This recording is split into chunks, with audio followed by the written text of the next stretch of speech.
Hello, I'm Bettina Cornwell, and this is Sponsorship and Marketing, and in particular, sponsorship engagement. And we'll look at a sponsorship engagement model that is based on brand and relationship authenticity. So, let me start by saying I'm talking about a marketing communications platform in sponsorship, where a brand, Verizon, Visa, sponsors a sport, art, or event as a property, and they are property rights holders, and they become partners. So that's the basic concept. And then let me say that we start this model by asking about the property and about the sponsor, what are their authentic characteristics. So what about my sponsor and what about my property is authentic for each one? So does my sponsor have some characteristics? Does my property have some characteristics that are special to them, that are authentically theirs?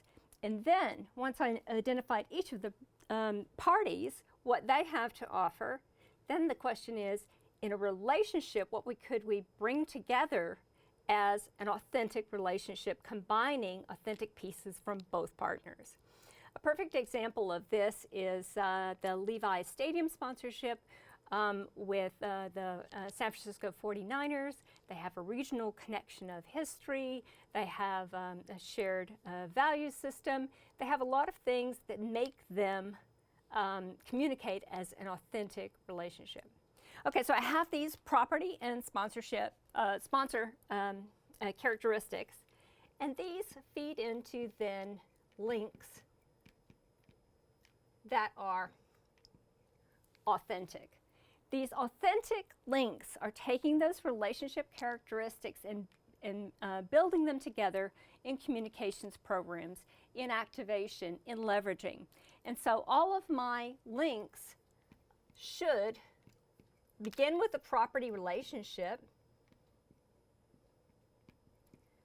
but include activation and leverage.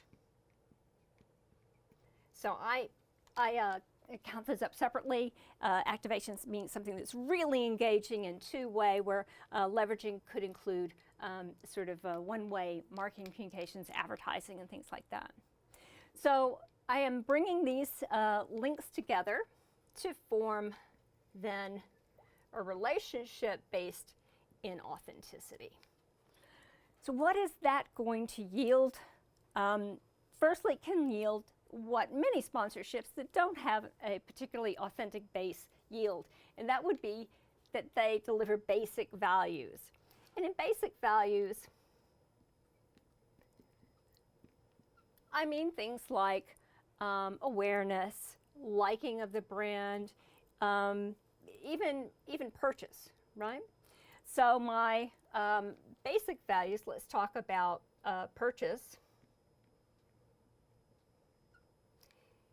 That could be a starting point, but I might want something more long-term. I might want additional values that I call engaged values or engaged outcomes.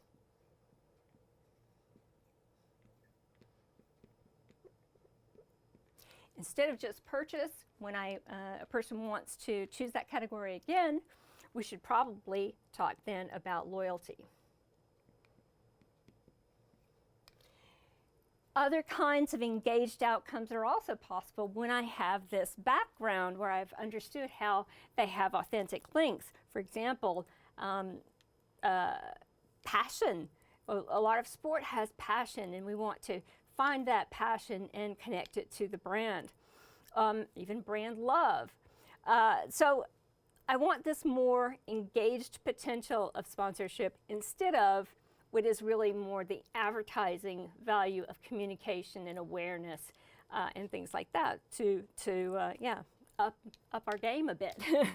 Now, about all of this, we really have to separate out and think carefully about the fan base or the donor base, the museum goers, whoever these individuals are that already have engagement, authentic engagement with that property.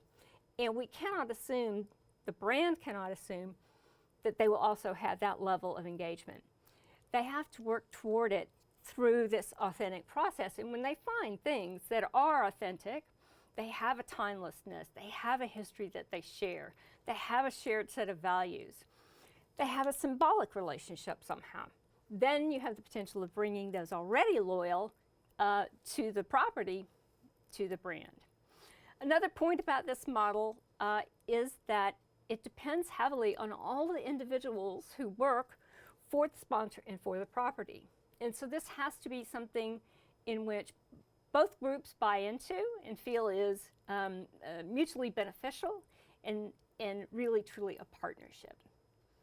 Okay, this has been sponsorship engagement, and thank you.